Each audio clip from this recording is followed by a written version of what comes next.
Welcome to Cortado Joe, where today it's bots, bureaucrats, and California doing California things. If a state spends billions, passes 1,000 bills, and still can't build a train without adding a bus, you don't have a policy problem, you have a genre. The social media point here is brutally simple. Online opinion can be fake all the way down. Bad faith actors, paid posters, bots, state campaigns, whatever mix you want, the result is the same. Apparent consensus gets manufactured, then people treat it like reality. One number tossed around was that maybe 80% of Twitter activity in 2022 was automated or inauthentic, which is heavily disputed, and obviously Twitter used to claim under 5%. Even if the exact number is fuzzy, the bigger point lands. These platforms are still useful for breaking news, but using them for judgment is like eating at a restaurant where 20% of the food could kill you. Great specials board, terrifying kitchen. And TikTok gets singled out because it doesn't even pretend to wait for your consent, it just starts feeding you instantly. The contrast they draw with China's more curated educational version is basically one app trains your attention, the other hunts it. That rolls right into kids and tech, because the argument isn't really meta bad. One company evil, case closed. It's smartphones plus attention capture systems, infinite scroll, autoplay, recommendation engines, disappearing stories, filters, teen-targeted design. Pull one lever and the machine still keeps humming. There's a meta lawsuit with damage estimates ranging from merely gigantic to cartoonishly gigantic, somewhere around $200 billion up to $1.4 trillion depending on who's talking. The hosts are skeptical that government-mandated redesigns fix the core problem. Their instinct is more market-based, like give people an algorithm-free MySpace and let human beings remember they used to choose things. Also, they make a fun, uncomfortable point. Video games may be even more addictive than social media, but they get less political heat because they don't shape public opinion in the same direct way. Then California enters like the final boss of expensive dysfunction. The case against the state's model is that high taxes and regulation drive up costs, then higher costs create demand for more welfare spending, which then requires more taxes, and around we go forever on the bureaucratic hamster wheel. The budget figure is the eye-popper, roughly $170 billion a decade ago, now more than $350 billion, while homelessness, affordability, unemployment, and public services have not exactly entered their golden age. And because one party has held every statewide office and a legislative supermajority for more than a decade, the accountability mechanism looks weak to non-existent. Hilton points to 1,118 bills in one recent session, many long and obscure enough that no normal human could meaningfully review them. That's not lawmaking, that's document-based weather. The homelessness conversation is where the outrage really sharpens. At least $24 billion spent, no visible turnaround, and proposed audits getting vetoed at both the state and Los Angeles level. That's the sort of thing that makes people stop using the word compassionate and start using the word racket. They hammer the salaries too, with nonprofit executives reportedly making $800,000 to $1.6 million or more, while the problem keeps getting worse. In the private sector, repeated failure at that scale tends to come with consequences. The policy critique is that California's Housing First framework blocks state-funded programs from requiring treatment, recovery, or job training, even when addiction and mental illness are obviously central.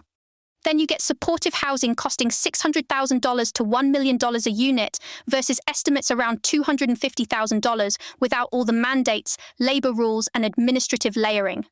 At that point, you've built the world's most expensive refusal to ask hard questions. On crime, the theme is less new laws and more enforce the laws you already have. They argue ideology has overridden practical governance through reduced enforcement, prison closures, understaffed departments, and releases of violent offenders. Los Angeles police projections heading toward half the officers needed by the 2028 Olympics is the kind of stat that should set off sirens. Hilton's line is tougher sentencing for masked home invaders and actual public order enforcement, including around encampments that are already illegal under existing law. On wages, there's a more nuanced take than you'd expect. Entry-level jobs for teenagers are one thing. Full-time adult work should pay enough to live on. But they also note California's $20 fast food minimum was followed by job cuts and more automation, which is the least surprising robot origin story ever told. The interesting alternative pitched here is a business-friendly living wage, higher pay offset by tax reductions, or even a simplified cash support model in the Milton Friedman lane that replaces chunks of welfare bureaucracy. There was also a hard swing at over-medicalizing mental health. The hosts reject the simplistic chemical imbalance story and argue exercise, food, sleep, hydration, and community get ignored because they're cheap, unsexy, and don't scale into giant systems. To be fair, they also include an important counterexample. Joe talks about a suicidal friend who really was helped by psychiatric care and SSRIs, then later tapered off. So the target is overuse and sloppy judgment, not every prescription. From there, they branch into the fear that institutions can use mental health authority in ugly ways, citing a Canadian case involving a conservative commentator while admitting the public context is incomplete. Then comedy shows up as the cultural pressure gauge.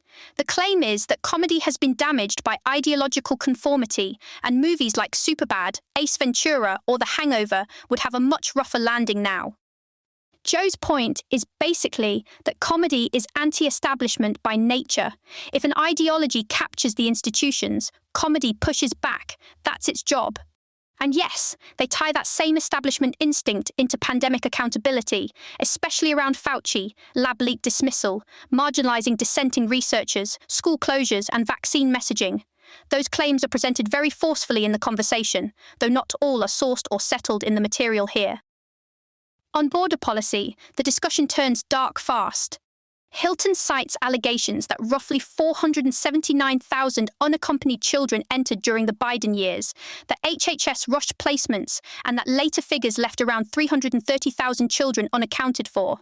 The conversation treats this as a massive child safety scandal demanding scrutiny, while leaning on whistleblower accounts and reporting rather than presenting final proof of every claim. Climate policy gets framed as California's favorite performance art: higher gas and electricity prices, production shifting elsewhere, backup natural gas plants still needed, and bureaucrats micromanaging products like replacement tires in the name of efficiency. The image that really sticks is offshore floating wind farms and tire rules that could reportedly wipe out around 70% of replacement options on shelves. Even when supporters promise savings, the hosts see a larger pattern of costly symbolic control. And then, the grand finale, high-speed rail, originally about $30 billion and done by 2020. Now roughly $15 billion spent with no functioning high-speed route and projected costs ballooning toward $230 billion. The current vision, as described here, is high-speed rail between Merced and Bakersfield with a bus connection to Los Angeles, which is the most California sentence ever spoken. Luxury ambition, strip mall execution.